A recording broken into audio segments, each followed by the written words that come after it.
Algernon's October with the check-in on Hip Hop United. Our next guest has a passion for helping people look their very best for those important life moments like weddings, red carpets, business events, things like that. Someone that looks to help people enhance their sense of style by tailoring outfits that dazzle and amaze. We've got Dr. Miguel Wilson in the building, creator of the creator of the Miguel Wilson collection. Did I get that right, you sir? You got it perfectly, my brother. I need to take you on the road with me. Hey, man. Welcome to the check-in. How you feeling, King? Man, outstanding, brother. Good to be here with you. Listen, it is a pleasure to see you. I got a chance to look at your IG page. I got a chance to see some of the things that you've been doing, and you've been putting them outfits together for people for a minute, my brother. Man, I've been at it a long time, bro. You've been making people look sharp, helping them feel good. How did you get into that, and why you got such a passion for fashion? So, my dad and my grandfather both were, elaborate dressers growing up, and they instilled in me just the importance of looking good and dressing well. And I just liked the way that people received me. People treat you differently when you dressed up. And so it was a natural progression for me. When I went to school, I graduated from Clark, Atlanta, undergrad, but I studied business. Didn't know that I would be a designer, and didn't know I'd be here today doing what I'm doing still to this day. But God has been good, and he took me down the path of coming in as a custom clothier for years. So I'm 30 years into the game now. Wow. Yeah. You've been doing it. Yeah, you've been styling and highlighting black excellence, for a while. Mm-hmm. As well as sounds like you're going to be creating some opportunities with your Soul Symphony weekend. Yes. Coming up in conjunction with the Ride to Olympics Foundation. Mm-hmm. Tell us about this 3-day event and what we can expect. So, I started this whole weekend event thing back in 2018 with the purpose of doing 3 things. One, of course, creating events and situations where people can dress up and I can sell more clothes. Right. But 2, I wanted to take both of my passions, which were polo and fashion, and merge them together in an event. So I created this event where I expose people to horses and polo, my culture, and also give people a chance to dress up, look good, and do great fashion shows. Which also, the third purpose was to be able to show our culture what luxury looks like if we do it. Mm-hmm. Too often we don't see luxury done by our culture, black people, and rarely is the term luxury used with black. So for us to create something where black businesses play a major role in creating and producing this whole event. And we've been doing it for 8 years, been getting better every year. But nowhere else you can go where, Bentley's been sponsoring us every year for 8 years. And we have, people flying in on helicopters. I mean, this is next level. This is not your normal event. This is not average by no means. And it's definitely creating an experience for people unique to, any other experience you could have. Seeing black people play polo. First 2 years I did this event, I was the only black player on playing, and now we have teams of them. And this year and I don't think I mentioned this part as one of my purposes. What is to I created a foundation, Ride to the Olympics, and what we do, the whole event is geared towards raising money for the foundation, where we expose our kids to horses and polo. And in 2019, we started the Morehouse Polo team, which is the only HBCU polo team till this day. Wow. And this year, we have created the first black high school polo team here in Atlanta at the Best Academy, all black boys school. So that's probably one of my greatest achievements, and one of the things I'm most proud of, seeing these little young guys that remind me of myself growing up. So, yeah, that's amazing. Why was it so important for you to be a part of activities that create spaces for people of color to be more exposed to luxury and culture, especially with the reimagining of the annual Atlanta Fashion and Polo Classic? Well, I think with creating spaces that are like this, I think God showed me that, I'm in Phipps Plaza here in Atlanta. Mm-hmm. And what I see is this, that, all of the major brands on the first floor, and they put all the black brands on the second floor. Yeah. I've seen us be slighted in so many ways, and I think too it only happens because we as a people even look at each other as $5 T-shirt businesses. You know, we give the $300 T-shirt money to the other brands. So I think it's a mindset. The reason I created this whole lane of luxury and give us a thing to reimagine what luxury looks like with us in places of delivering it. So that was important, I think, for us to see black chefs. Okay, one of the things I thought about was, you know, even when it came to gourmet food, you know, why isn't soul food considered gourmet? Because it's done by black people. So I think, but it's some of the best food in the world. Yeah. So we have to start letting other people define what luxury is and putting us in a box. And we need to redefine ourselves and see ourselves differently. So that's one of the main reasons why I think doing this on this level and exposing our culture to it is so important.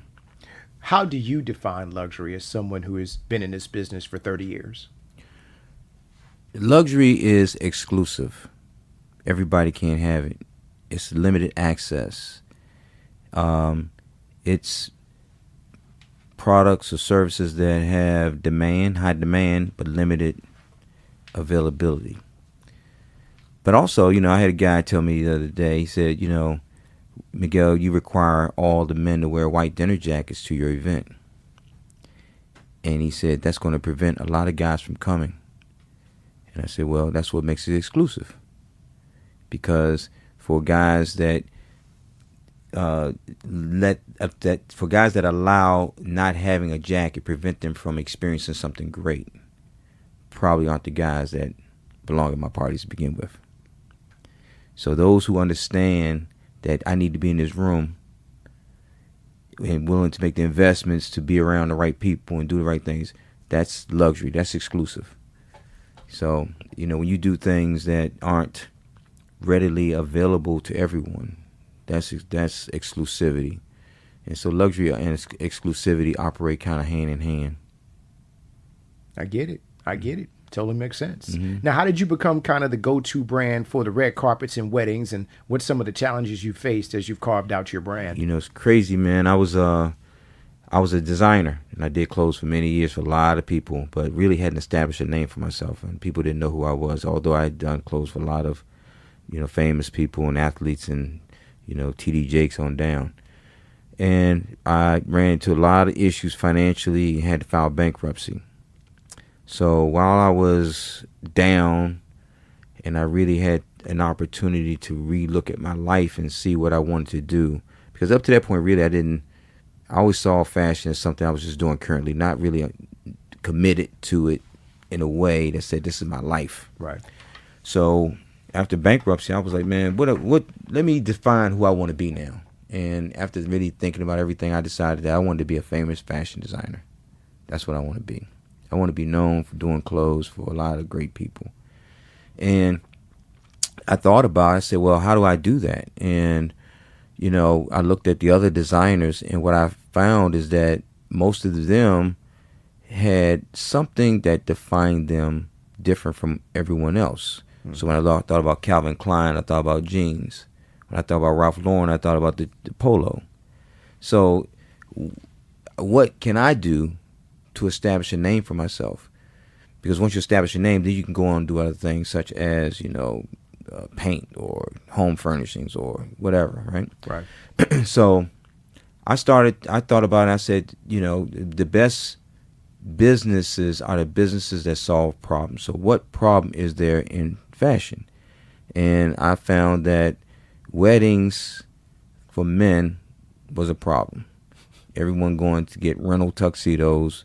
And it just didn't make sense to me why women would spend $5,000 on a gown, yet a guy would come with a used rented tuxedo, particularly if he could wear it more often, right?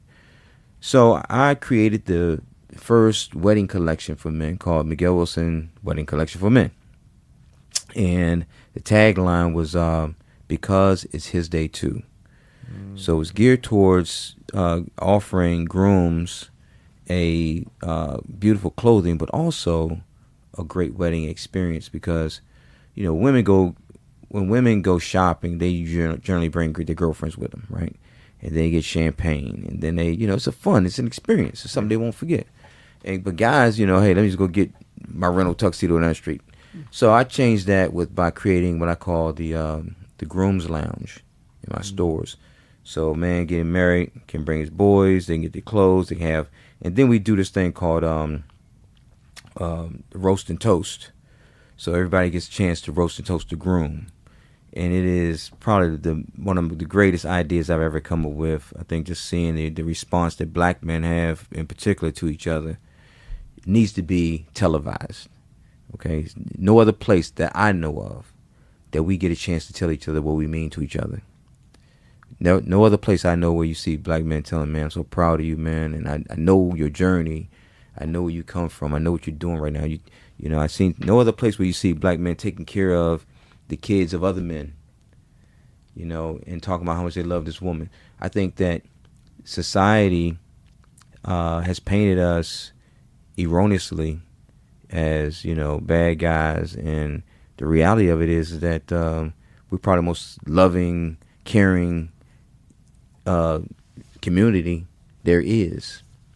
I agree. Mm-hmm. I agree. Now, what's the inspiration behind some of your collections, and how does it feel being at the forefront of people's mind when it comes to fashion? So, the wedding collection kind of evolved from, because I was doing clothes that not only made sense for weddings, but they also made sense for red carpets. They made sense so those people, particular, celebrities who were going to red carpet events, gravitated toward me when they saw the unique styles I was doing for weddings, and that kind of took me down a different path of, creating more things around that.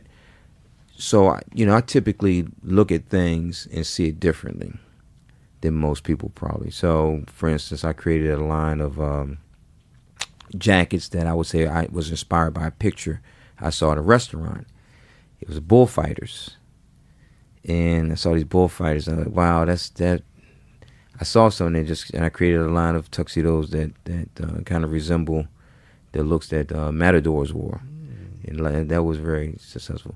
I look at even furnishings. I may see some drapes, okay, and see, design and color, and I think it's another thing. I use color a lot more than most designers when it comes to like red carpet or your formal wear.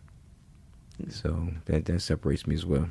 Gotcha. Now, how do you see black designers shaping the future of high-end luxury menswear? It's a train. It's left the station, and can't nobody stop it now. I think that you're going to see a few things. One, more of us doing it. But two, as the marketing channels open up, when one of my big part of my success was a result of social media, because before that, advertising was so expensive. It was only available to high-end brands and so forth, right? So getting your brand out, and I think the usage of influencers have opened the doors for people to really shine and be known with little cost. So as people become more creative about their distribution and their marketing, more people will become aware and knowledgeable about each other. And, there are a lot of talented, let's face it, a lot of the stuff that's being designed, even by the white designers, are designed by black designers in the back room. Yeah. So we have the talent. We've always had the talent. This whole big campaign just came out about Ralph Lauren and Martha's Vineyard, right? And that was done and created and ran by a black designer from Morehouse. So, we've always had the talent to give. I just think it's been a matter of, number one, exposure, and then also just the mindset that we have and how we see each other. I got you. Now, what's some of the things that people should consider as they're figuring out and putting together an outfit for a high-end event like yours? What's some things they should keep in mind? Well, I love creativity, and even with the requirement of guys wearing white jackets and ladies wearing black gowns, you will see a plethora of ideas and things rolling around. I did a little post today on that. And the creativity is crazy. Like, people come and all kind of stuff, nice, but really classy, elegant things. You have from guys wearing something very conservative, but then you'll see some guys wearing something, maybe Asian inspired or African inspired. So the boundaries we put, and understand this. I said that I wanted guys to wear white jackets, ladies wear black gowns, to create an environment, to create a atmosphere that when you see it, you can't unsee it, and it makes it unforgettable when you see something like that, right? But Saturday, September 20th, we have our Soul Symphony concert, 20-piece symphony orchestra. Wow. With all these guys dressed in white jackets, ladies dressed in black gowns. Amazing artists performing. On Sunday, we have the Atlanta Polo Party, which formerly known as the Atlanta Fashion and Polo Classic. That one, we have guys dressed in mostly what I call derby attire. So it's like linen suits, colorful, summer type suits. You want to be, the guys wearing different hats and things like that.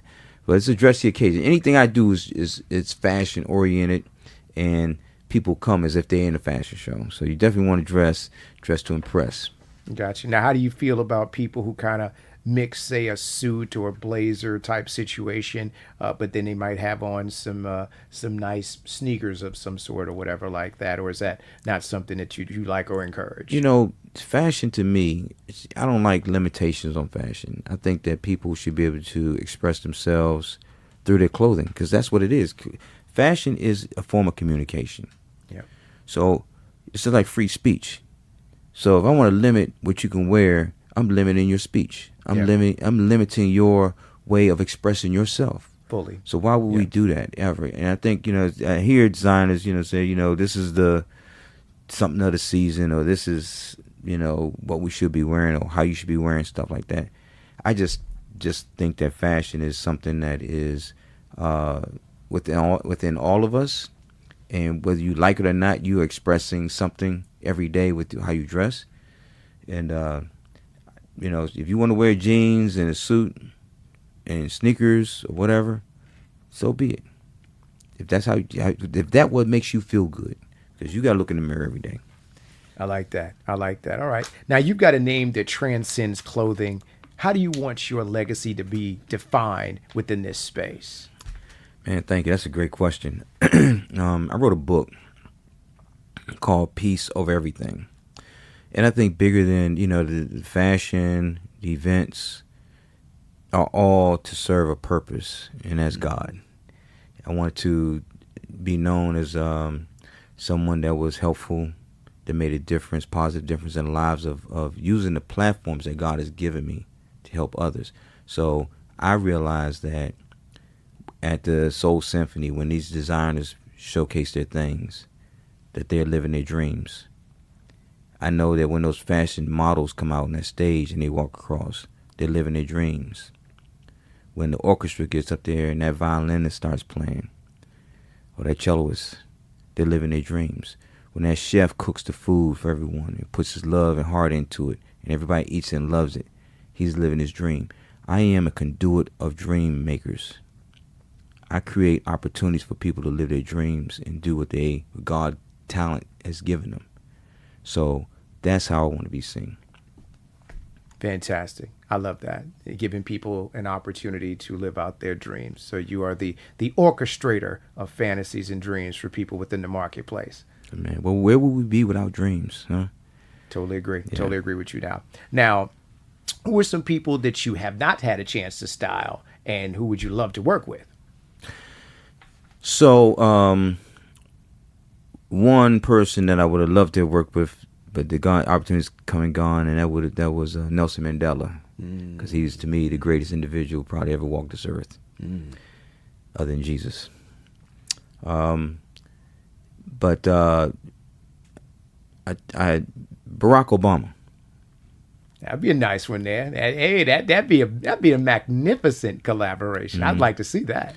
But I'm also I'm already doing clothes for the future president right now, and that is Wes Moore.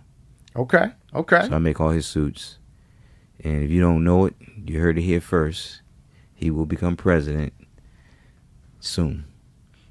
All right. There's a hot take right there as we're doing it right there. Well, listen, my brother, love and respect everything that you've been doing. Thank you. As well as everything that you're going to continue to do. If you could tell everybody about the upcoming event one more time. And, of course, what else you got coming up. So you can reach me on IG, Miguel Wilson Collection.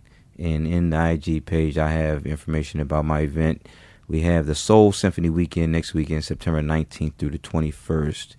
Saturday, September 20th, we have the Soul Symphony with the orchestra. And then the very next day, September 21st, we have the Atlanta Polo Party with 2 featured historic polo matches.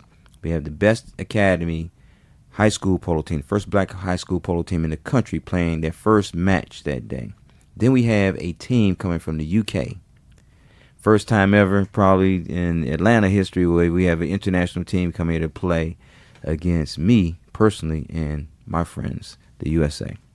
Oh, man, that's going to be nice. Well, we definitely, Hip Hop United will definitely be in attendance, I think, on one or more of those particular days. So we got to come out there and cover all this excellence, all these beautiful things that you're doing. We wish you nothing but continued success, sir, with your brand and upcoming events.